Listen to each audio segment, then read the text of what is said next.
नमस्कार, बहुत स्वागत आपका। सच में धड़क देख रहे हैं आप, आपके साथ मैं हूं पूनम। मिडिल ईस्ट में मचे कोहराम का असर अब देश और प्रदेश में भी दिखाई देने लगा है। खाड़ी देशों में मचे बवाल से तेल कंपनियों ने घरेलू और कमर्शियल सिलेंडर के दाम बढ़ा दिए हैं।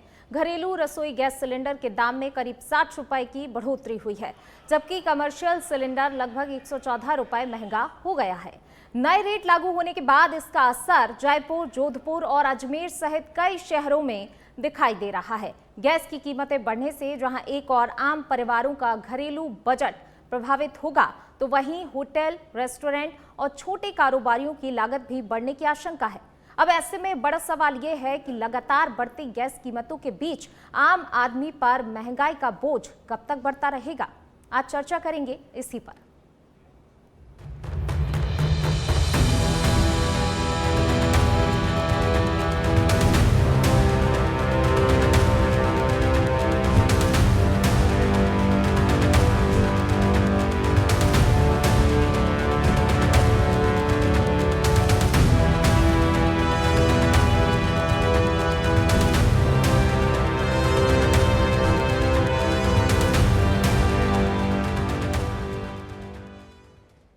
तो देखिए, एक बार फिर गैस सिलेंडर के दामों में इजाफा किया गया है और ऐसे में अब जनता की जेब पर एक बार फिर से बोझ बढ़ गया है और अब इसका सामना जनता को कब तक इसी तरीके से करना करेंगे चर्चा आज इसी पर। और चर्चा करने के लिए तमाम मेहमान भी मेरे साथ मौजूद हैं, उनका परिचय सबसे पहले आपसे करवा देती हूँ। बीजेपी से आरपी विजय जी हमारे साथ जुड़ गए हैं, सर बहुत स्वागत आपका।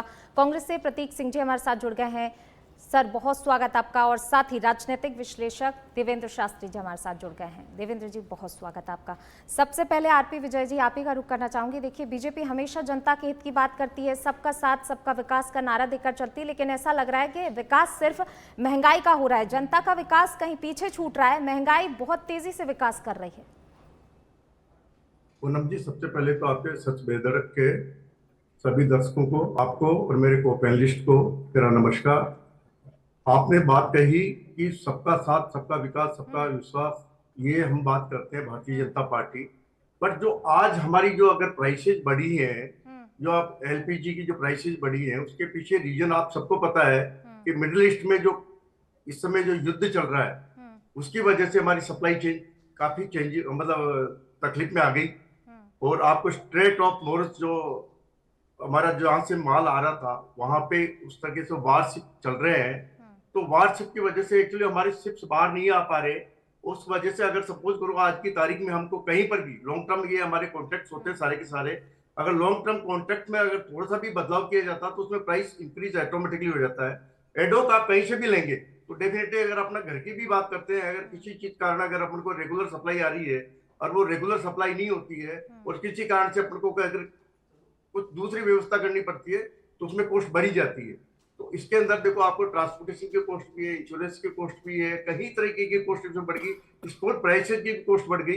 तो उसकी वजह से आज ये भारतीय जनता पार्टी का या हिंदुस्तान की सरकार का कोई इसमें लेना देना नहीं है।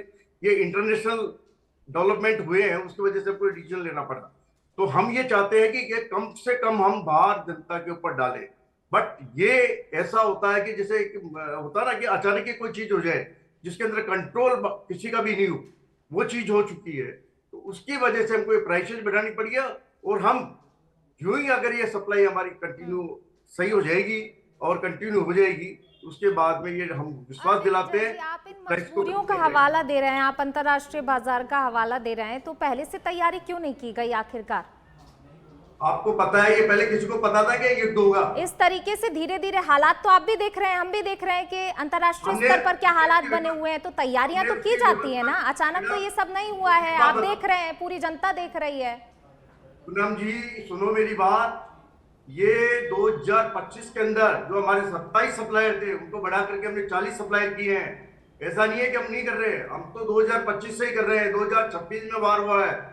अगर हम एक के ऊपर डिपेंड रहते, जिस समय अगर आपको इराक का वार किया अगर ध्यान हो, 26.5% हमारा इराक से आता था। दाम तो आपने पहले भी बढ़ाए हैं, दाम तो लगातार आप बढ़ाते ही जा रहे हैं, जनता के ऊपर बोझ आप महंगाई का बढ़ाते ही जा रहे हैं हर जगह। चलिए, आपके हाथ में कुछ चीजें हैं, टैक्स कम करना है, लेकिन वो भी आप नहीं करते हैं। अंतर्राष्ट्रीय स्तर पर तेल की कीमतें पहले भी कम हुई थी, तब भी आपने नहीं घटाए थे दाम एलपीजी सिलेंडर के। 4 साल से कॉन्स्टेंटली हमारी प्राइस रही है, 4 साल से कंटिन्यूसली जो प्राइस आप देख रही हो, इसके बीच में उतार चढ़ाव हुए हैं। उस उतार चढ़ाव को अगर आप ढलान की बात करते हो तो चढ़ाव की भी बात करो।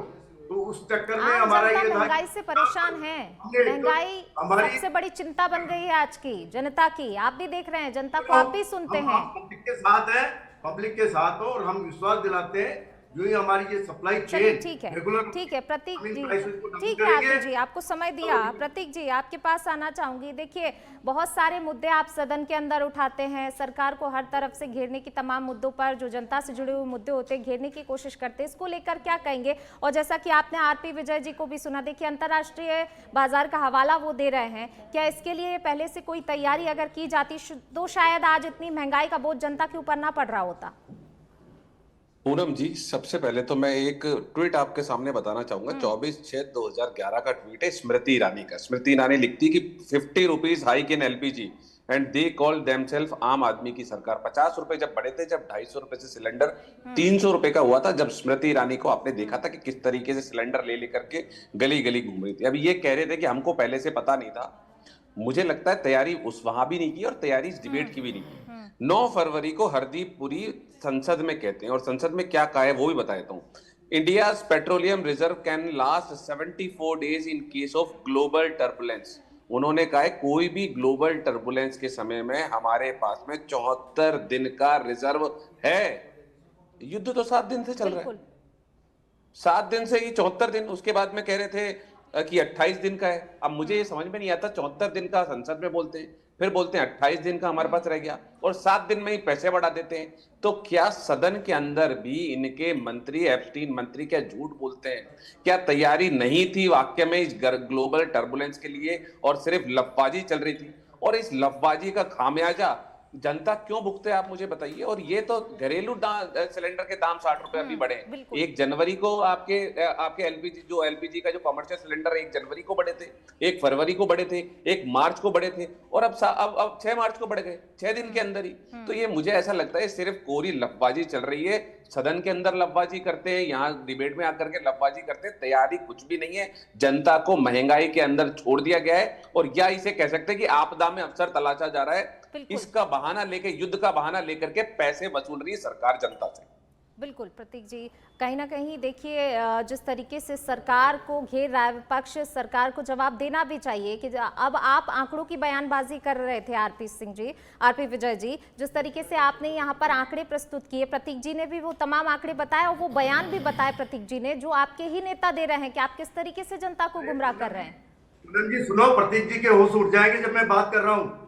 वही रेणुका चौधरी, इनकी जो मिनिस्टर थी, क्या कह रही थी कि 1200 रुपए पब्लिक को ज्यादा लग रहे हैं, क्या मर गए क्या लोग वाग? ये रेणुका चौधरी के स्टेटमेंट है। आरपी जी, और आज ये प्रतीक सिंह जो बात कर रहा है ना, आप कह रहे थे ना कि आंकड़े कांस्टेंट है, महंगाई नहीं बढ़ी है। अब जब आंकड़े आपको बताए गए तो आप क्या गलत स्टेटमेंट देना, गलत आप एक बार फिगर देना गलत तो बात है। आप भी तो देखिए आपके नेता क्या स्टेटमेंट देते ये हैं। 9 फरवरी को क्या कह रहे थे? 9 फरवरी को फिर क्यों बोला था कि 74 दिन का रिजर्व है हमारे पास? क्यों बोला गया? आप पहले सुन लीजिएगा, फिर बाद में जवाब दे देना, कोई इशू नहीं है। मैं आपका जवाब दे रहा हूँ। संसद को गुमराह करते हैं। तो आप 250 रुपए की सिलेंडर किसकी बात कर रहे हैं आप? आपको पता है आपके यहाँ पे सब्सिडी दी जाती थी उस समय 1200। तो आपके यहाँ पे सब्सिडी नहीं दी जा रही? आपके 900 रुपए का सिलेंडर बिना सब्सिडी के, इसमें सब्सिडी नहीं दी जा रही, इसमें सब्सिडी नहीं दी जा रही। चलिए ठीक है सिलेंडर में सब्सिडी नहीं दे रहे, झूठ बोल रहे हो आप। लेकिन पहले देवेंद्र जी का भी जरूर कर लेते। देवेंद्र जी, जिस तरीके से हवाला दे रहे हैं आरपी विजय जी अंतर्राष्ट्रीय बाजार का, एक तरफ बीजेपी के कई नेता कहते हैं स्टॉक है, जनता को कोई प्रॉब्लम नहीं होगी। अब ऐसे में देखिए समस्या का सामना जनता को अभी भी करना पड़ रहा है, अचानक से दाम बढ़ा दिए जाते हैं, स्टॉक की बात करते हैं, दो मुही बात कर रहे हैं बीजेपी के तमाम नेता। क्या अब आप मानते हैं अंतर्राष्ट्रीय स्तर पर जो चीजें चल रही हैं, क्या ये उसका असर है, या फिर वाकई बीजेपी की जो घरेलू नीतियां हैं वो जिम्मेदार है, सरकार की घरेलू नीतियां इस हालात के लिए जिम्मेदार हैं? आप मुझसे पूछ रही हैं? जी देवेंद्र जी, समझना चाहेंगे आपसे। देखिए पूनम जी, सच्चाई ये है कि हिंदुस्तान ने जहां से ऊर्जा के सस्ते स्रोत हो सकते हैं, रशिया और ईरान, यही 2 देश थे जो दुनिया के बाकी के देशों के मुकाबले हिंदुस्तान को सस्ती ऊर्जा के जो प्रोडक्ट हैं वो सप्लाई कर रहे थे।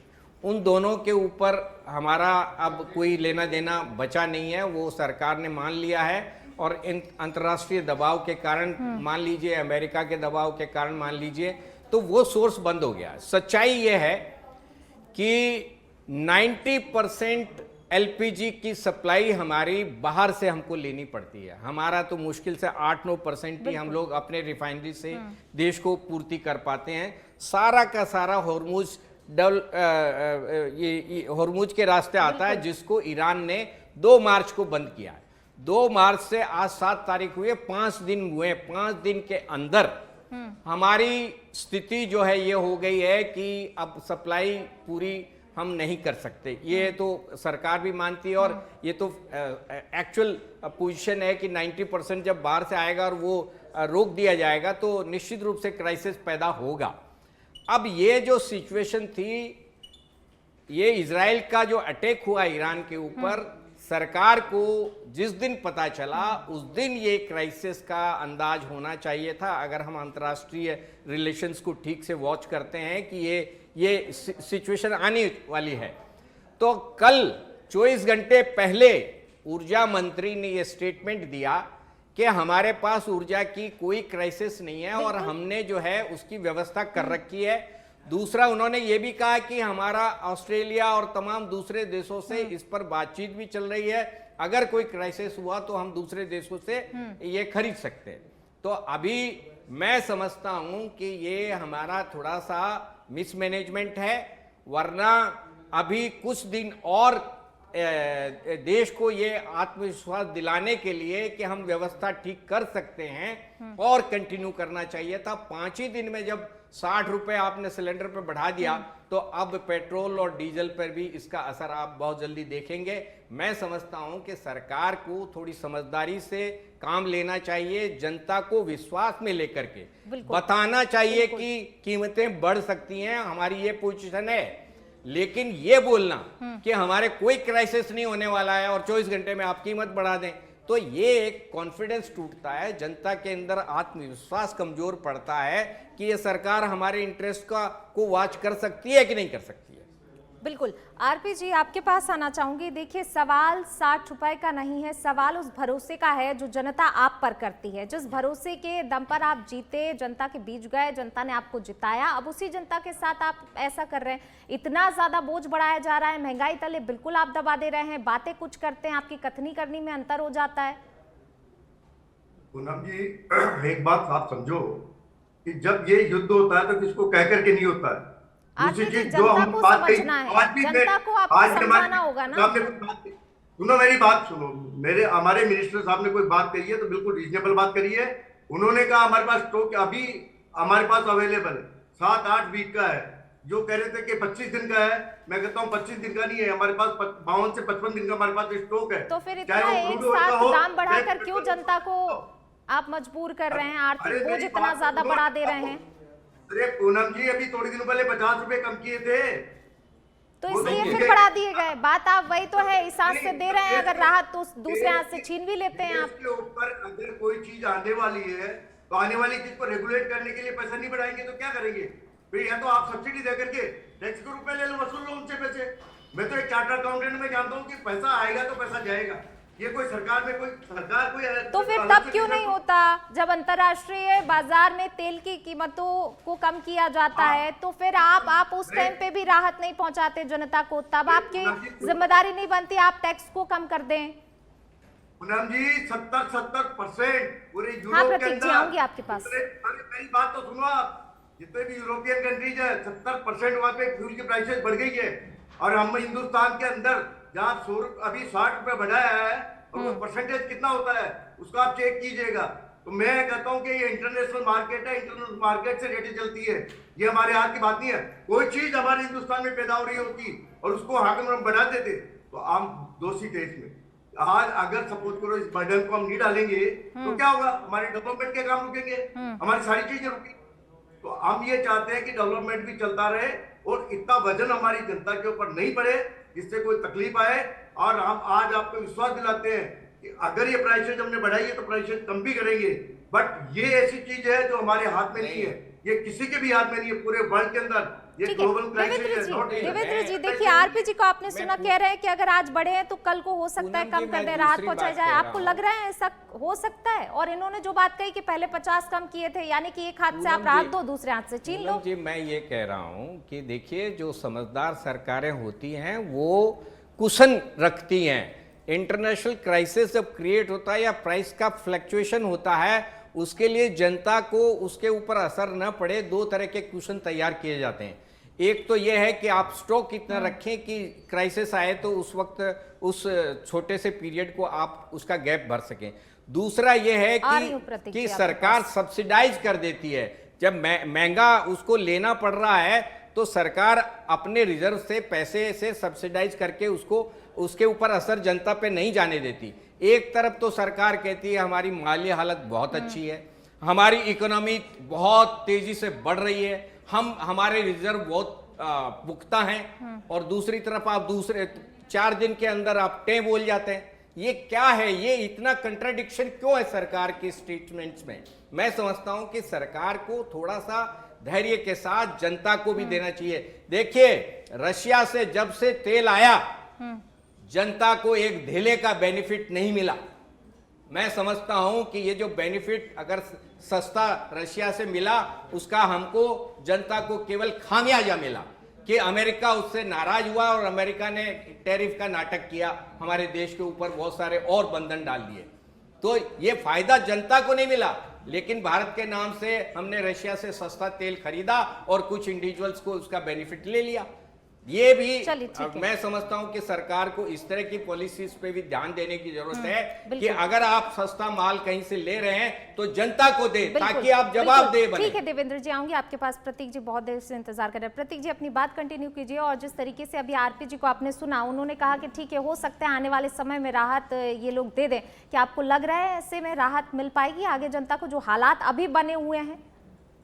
पूनम जी देखिए, पिछले साल भी एक 12 दिन का युद्ध हुआ था ईरान और इजराइल के बीच के अंदर, और तभी सवाल पूछा गया था। तो जो हरदीप पुरी है, उन्होंने लोकसभा के अंदर ये जवाब दिया है कि हमारे पास 74 दिन का रिजर्व है किसी भी ग्लोबल टर्बुलेंस में। अभी आरपी विजय जी ने भी मान लिया कि 52-55 दिन का इनके पास में है।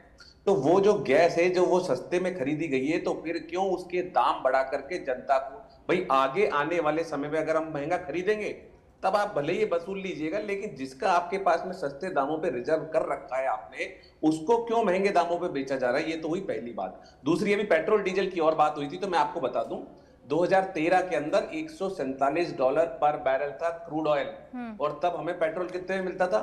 60 रुपए में। डीजल कितने में मिलता था? 58 रुपए में। तब डीजल पे जो एक्साइज ड्यूटी थी वो 3 रुपए थी, और पेट्रोल पे थी वो 9 रुपए थी। इन्होंने बढ़ा के 32 रुपए कर लिया, और आज $60 $70 और उसके भी नीचे जब चला गया था, जब आप रशिया से खरीद रहे थे, तो जनता को तब भी पेट्रोल 100 से 104 रुपए के बीच में खरीदना पड़ रहा था। आप लगातार पेट्रोल, डीजल, रसोई गैस, सब पे आप जनता से अगर वसूलते रहे, तो ऐसी ग्लोबल सिचुएशन के अंदर उनको उसी दामों पे क्यों नहीं दे रहे? कि मैं वापस कह रहा हूं, सरकार ये युद्ध का बहाना बना रही है, सिर्फ आपदा में अवसर खोज रही है, और जनता जो डीजल, पेट्रोल और जो गैस सस्ते दामों पे खरीदा गया है, वो जनता से भारी कीमतें उसका वसूल कर रही है। और आने वाले दिनों में देखिएगा डीजल और पेट्रोल के दाम भी इसी तरीके से वसूल की जाएगी। बिल्कुल। चलिए आरपी जी, जवाब दीजिए प्रतीक जी के सवालों का। और जिस तरीके से देखिए, आप खुद जो हैं, आपके नेता तमाम तरह की बयानबाजी करते हैं, जनता को राहत पहुंचाने की बात करते हैं, और बार बार दाम बढ़ना, तो कहीं ना कहीं आप लोग देखिए सवालों के घेरे में इसलिए भी कि आपकी कथनी और करनी बिल्कुल अलग हो रही है। इस चीज़ को मैं बार बार इसलिए भी दोहरा रही हूँ कि देखिए, आप ही के नेता हैं, आप ही लोग हैं, और आप ही इसी दम पर जो है सरकार में आए थे कि जनता को राहत पहुंचाएंगे, सबका साथ सबका विकास का नारा आप देते आए, लेकिन आज आपकी कथनी करनी बिल्कुल अलग साबित हो रही है। पूनम जी, मैं एक चार्टर्ड अकाउंटेंट भी हूँ, और मैं जानता हूँ कि कॉस्टिंग किस तरीके से तैयार होती है। आज की तारीख में जब युद्ध हो गया है, ट्रांसपोर्टेशन की कॉस्ट है, इंश्योरेंस की कॉस्ट है, लॉजिस्टिक की कॉस्ट है, वो बहुत जबरदस्त बढ़ी है। आज पेट्रोल रिजर्व तो पड़ा है ना आपके पास, तो 52 दिन का, वो तो सस्ते में खरीदा हुआ है ना, तो हम उसको आप उस पे क्यों वसूल रहे हो? आप जब महंगा खरीदेंगे, जब कॉस्टिंग बढ़ेगी, जब बढ़ा ना, अभी क्यों वसूल रहे हो? अभी क्यों महंगा वसूल रहे हो आप? मेरे को पता है। अभी क्या आपदा में अवसर खोज रहे हो क्या आप? अरे गिरबान में आप जाके आपदा में अवसर खोज रहे हो क्या? आपके गिरबान में ये जाके होने से देखिए, अगर आपको चलती पता अगर है। इकोनॉमी तो पता नहीं क्या हो जाता। झांक के देखिए, ये होने से इनका इकोनॉमी नहीं पेमेंट भी चलती है। आपको पड़ा। अरे इकोनॉमी आपको और जो इकोनॉमी- यूरोप की बात कर रहे थे उनकी पर कैपिटा इनकम कितनी है वो भी अभी देख ना, लीजिए। सबसे बड़ी हमारी इकोनॉमी- पर कैपिटा इनकम 140वें स्थान पर है हम। झांक के यूरोप चले की गए। पर कैपिटा इनकम अरे से भाई, हमारे इंसानों की आपको पता आप है बात क्या? मत करिए। पर कैपिटा इनकम बढ़ा देंगे तो दाम भी बढ़ा लीजिएगा, लेकिन पहले पर कैपिटा इनकम बढ़ाइए। काम करती है पब्लिक को। ऐसा नहीं है कि बेनिफिट आज टैक्स हमने देखा आपने 14 हमारे 12 साल हो गए आज शासन करते हुए। 12 साल के अंदर एक बार भी टैक्स बढ़ाया क्या हमने इनकम टैक्स का? आप लोग को रोजाना टैक्स बढ़ाते थे। कितने और लोग हमने- टैक्स भरते हैं इनकम आज टैक्स? सुनो हमारे- कितने लोग भरते हैं इनकम टैक्स? GST के कितने अंदर लोग भी भरते हैं हमने इनकम टैक्स? आपको कितने बता लोग दूं, इनकम टैक्स भरते हैं बताइए? अच्छा- आप सीए है ना, आपको पता होगा, बताइए कितने लोग भरते हैं इनकम टैक्स टैक्स? पे लड़ने कितने लोग भरते हैं इनकम टैक्स? इनकम टैक्स पूछ में तो रहा हूं हम मैं लोग आपसे। इनकम टैक्स में तो हम लोग कितने लोग ऑलरेडी भरते हैं इनकम टैक्स? पीक पे हैं। इससे ज्यादा और CA क्या ना, बढ़ाना बताइए, इनकम CA से टैक्स पूछता हूं में? मैं। इनकम टैक्स में तो अब कोई भी सरकार आएगी नहीं 2 बढ़ा सकती। करोड़ लोग इनकम टैक्स भरते हैं हिंदुस्तान के अंदर, आपको पता ही नहीं है ये बात। चलिए 150 ठीक करोड़ है, की जनसंख्या है। ठीक है। देवेंद्र जी आप आपने लोग दोनों को इसी- सुना, आप क्या लोग आपको भी- लग रहा है इसका कोई समाधान निकल सकता है? जिस तरीके से स्टॉक की बात कर रहे हैं कि स्टॉक है, उसके बाद अगर अभी भी दाम बढ़ाए जा रहे हैं, अचानक से जनता के ऊपर इतना ज्यादा बोझ बढ़ा दिया जाता है, वैसे ही बोझ तले जनता दबी हुई है और ऐसे में इतना ज्यादा बोझ बढ़ा दिया जाता है, उसके बाद कहते हैं कि हो सकता है कि कुछ दिन बाद, लेकिन क्या आपको लग रहा है भविष्य में जिस तरीके के हालात अंतर्राष्ट्रीय देखिए- बाजार में भी देखने देखिए को मिल रहे हैं और पूनम जी- यहाँ अगर भारत की बात की जाए तो वो पूनम जी देखिए, सरकार के पास 3-4 ऑप्शन हैं और मैं समझता हूं कि पेट्रोलियम मिनिस्टर को उनके बारे में जनता को एक्सप्लेन करना चाहिए कि देखिए जो हमारी घरेलू प्रोडक्शन है उसको क्या हम इंक्रीज नहीं कर सकते? अभी तक 9% या 8% के आसपास हम बनाते हैं, तो वो एलपीजी का प्रोडक्शन हम क्या 10%, 20% या 25% तक नहीं ले जा सकते? क्योंकि हमारे पास वर्ल्ड क्लास रिफाइनरीज हैं। ऐसा नहीं है कि हमारे पास इंफ्रास्ट्रक्चर नहीं है। एक चीज कि आप अपना प्रोडक्शन बढ़ाएं, दूसरा यह है कि जो आपके पास रिजर्व की क्या स्थिति है ये जनता के सामने आना चाहिए कि आपने कितना स्टॉक बना रखा है एलपीजी का, और आप जो है जनता को कितना बेनिफिट सब्सिडी के रूप में और बढ़ा सकते हैं, आपकी क्षमता क्या है? या तो आप एक्सप्लेन कर दीजिए कि हमारी अब कोई सब्सिडी देने की क्षमता नहीं है, हम नहीं दे सकते, या फिर आप जो है सब्सिडाइज करिए जनता को 5 दिन 10 दिन 15 दिन के लिए, तब तक ये क्राइसिस अगर ओवर हो जाता है तो सरकार को ही उसका फायदा मिलेगा। लेकिन क्या अब जैसे बीजेपी के प्रवक्ता कह रहे हैं कि भाई आगे जब क्राइसिस खत्म होगा तो हम कम करेंगे। देवेंद्र जी हमारे पास समय और की कमी नहीं है। बढ़ेगा आपने क्या? जो सवाल इसकी गारंटी है? बिल्कुल आपने जो सवाल उठाया वो बिल्कुल वाजिब है, उसका जवाब भी मैं चाहूंगी। आरपी जी, क्या आप सब्सिडी बढ़ाएंगे और कोई रास्ता तलाशेंगे जिससे जनता को, क्योंकि कारण नहीं चाहिए, सिर्फ राहत चाहिए, कैसे पहुंचाई जाएगी? मेरी बात सुनो, जनता को एक ही मान- संक्षेप में लेकिन जवाब ये कहा- चाहूंगी आपसे। 12 साल से हमने एक बार भी इनकम टैक्स नहीं बढ़ाया है। अरे कितने लोग इनकम टैक्स भरते हैं ये तो बताओ। सर आप बार बार इनकम टैक्स टैक्स पे कितने क्यों आ लोग रहे हैं? भरते हैं? टैक्स पे मत आइए, नहीं, टैक्स नहीं, पे नहीं, मत नहीं, आइए, कितने आप लोग कारण इनकम टैक्स कारण भरते मत हैं? गिनवाइए, आप आंकड़े ये बताइए। कारण और देखिए आपके विजय साहब, जवाब में विजय सिर्फ साहब राहत आप ये शब्द सवाल ही ये गलत बताइए। उठा रहे भाई, हैं कि हमने इनकम टैक्स नहीं बढ़ाया। इनकम टैक्स में भारत जो है सबसे ज्यादा इनकम टैक्स वसूलने वाला देश है। इससे ऊपर आप इनकम टैक्स अब बढ़ा ही नहीं सकते। आप और बढ़ाना चाहते हैं क्या? आरपी जी आप ये नहीं बता रहे हैं, आरपी जी आप ये नहीं बता रहे हैं कि राहत जनता को कब मिलेगी। इनकम टैक्स आप सिर्फ कारण गिनवा देते हैं, अपनी पुरानी बातों को रिपीट कर देते हैं। आप ये नहीं बता पा रहे हैं कि जनता के लिए आखिरकार क्या समाधान निकाला जाएगा। आपके पास कोई जवाब नहीं है कि आप जनता को राहत कब देंगे। जनता को राहत के लिए तो काम कर रहे हैं। आज जो पोस्ट नहीं बढ़ेगी मिल सब रही, कुछ करो। वो नहीं मिल रही ना, जनता परेशान है, सब देख रहे हैं, आम कौन सी जनता जनता इसलिए परेशान? मैं बताऊं, जनता कोई परेशान नहीं है। जनता चलिए का आरपी जी, एक भी समय आप- की कमी है, हाँ, समय की हाँ, कमी है। जनता फिलहाल कोई आप परेशान सभी नहीं है। मेहमानों का बहुत बहुत शुक्रिया इस चर्चा में शामिल होने के लिए। तो देखिए किसी के पास कोई जवाब नहीं है। जनता को महंगाई के बोझ तले अभी दबाया जा रहा है, अचानक से दाम बढ़ा दिए जाते हैं, जनता बोझ तले दब गई है। अब सिर्फ राहत का इंतजार है और वो राहत कब मिलेगी ये बता पाना काफी ज्यादा अभी फिलहाल मुश्किल है, जिस तरीके के हालात और जिस तरीके के जवाब सामने आ रहे हैं। फिलहाल मुझे दीजिए इजाजत, आप देखते रहिए सच पे धड़क। नमस्कार।